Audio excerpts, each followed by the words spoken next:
Ngiphinde ngenibingelele adunyisi Jesu Kristo. Isifundeni ke sokuqala sifundile ukuthi liyini ikhathekizima, umsuka walo kuphi, yini umsebenzi walo, insika zalo amanqina alimisile nokuthi lihlukaniseke kanjani.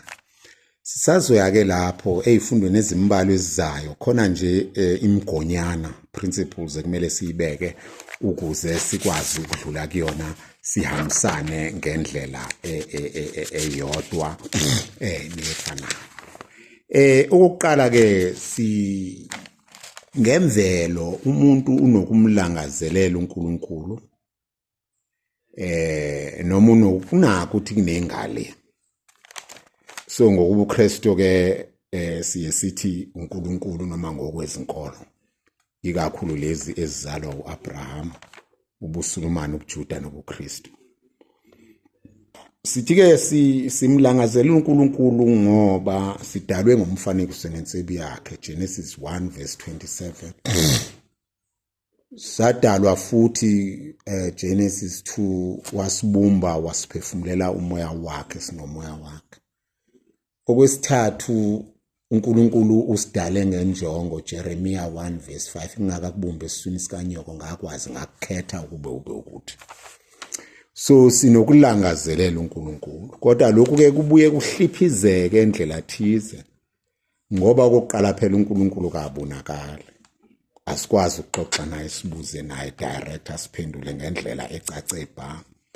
Ezinye isibonelo ukubona ububo obusemhlabeni bese singabazi ubukhona bukaNkulunkulu. Kodwa uNkulunkulu ke singamazi. Singamazi kanjani uNkulunkulu? Singamazi ngokubuka ubuhle bemvelo. For example, njengoba sifunda iHubo 8, amaHubo 8, uma ngibuka izulu olidalileyo njalo. Singabheka futhi ubukhona bukaNkulunkulu ngokungabukhona kobulungiswa, njengoba sifunda kuHabakuki isahluko sokuqala, ivesi lokuqala kuya kwelesine bese seqala esahlukweni sesibili. La sibona izinto zingaqondile, kube khona into ethi khona indawo la kumele kuqondiswe khona. Zikhona ke ezinye indlela ezikhulunywa ama-philosophers, angifuni siye kakhulu ngazo ngoba zi-complicated, mhlawumbe oyifunayo singabuye siyibone eceleni. Kodwa ke siyambona uNkulunkulu ke okunye engakusho esisebenzela. Abanye abantu bayibasho ukuthi uNkulunkulu ngisebenzele. We have that experience. La khona singasakwazi ukwenza lutho, kungekho sisizayo, kungachazeki usizo olusivelelayo ngokwemvelo nongokwezenzo zabantu eziphambi kwethu.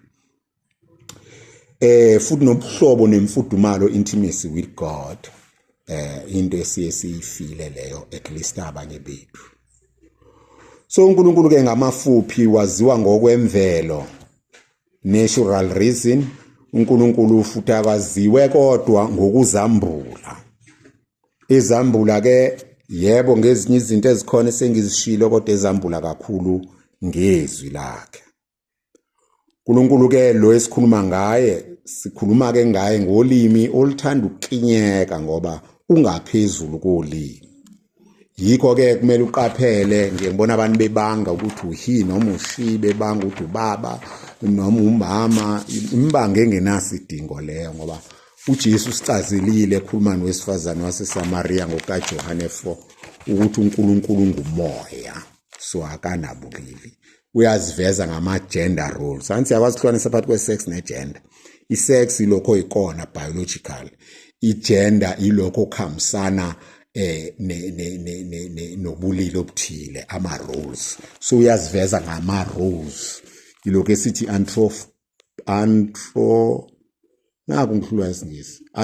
anthropomorphism, isenza muntu. Kodwa hayi ukuthi uNkulunkulu umuntu noma uNkulunkulu wesilisa noma uNkulunkulu ungumuntu wesifazane. So sithi ke uNkulunkulu singamazi ngokwengqondo, sifinyelele kakhulu ekuthenini ukhona. Kodwa singamazi ngokusambulo sakhe okusifinyelelise ekutheni ukhona, kodwa kusifinyelelise nasothandweni lakhe nasebudlelaneni kanye naye. Sambulo ke kaNkulunkulu sithatha isikhathi nomfundi iBhayibheli, sihamba silokhu sivuleka kuhle kwekabishi lihlutshwa size siphelele kuphi na kuJesu Kristo oyisambulo esipheleleyo.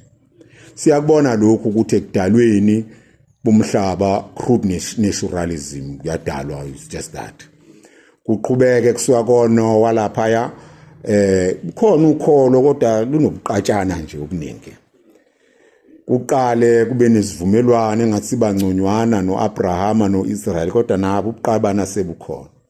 Kodwa kuze kufike uJesu Kristo ilizwe laba umuntu lambula uNkulunkulu ngokupheleleyo okuyilona ke elisitshenayo konke okudingwa uNkulunkulu ikakhulu umthetho wothando. Ingakho ke sikholelwe ekuthenini uJesu Kristo uyisambulo sokugcina sikaJesu kaNkulunkulu, asikho esinye siyophinde sivele. Kodwa noma isambulo sokugcina naye akekho explicit akuveli ngokupheleleyo, sesihlephula noma simbula osekumbuliwe. Ingakho ke makunalezi zinto abantu abathi ngibona uJesu lapha, abanye bathi kwashaka wacima, ikakhulu laba abaphuphayo, siye sibuyele isambulo ukuthi kuyahambisana nesambulo saphakade nesifinali esinguJesu Kristo nakufundisile. Umuntu angaqhamuka enhlanhlatha nje yoshona ngale nento engahambisani noJesu athi uyambulelwe uJesu. Kuyingozi nalento uthi umoya uthi moya muni, Jacob uthi asihlolisise omoya.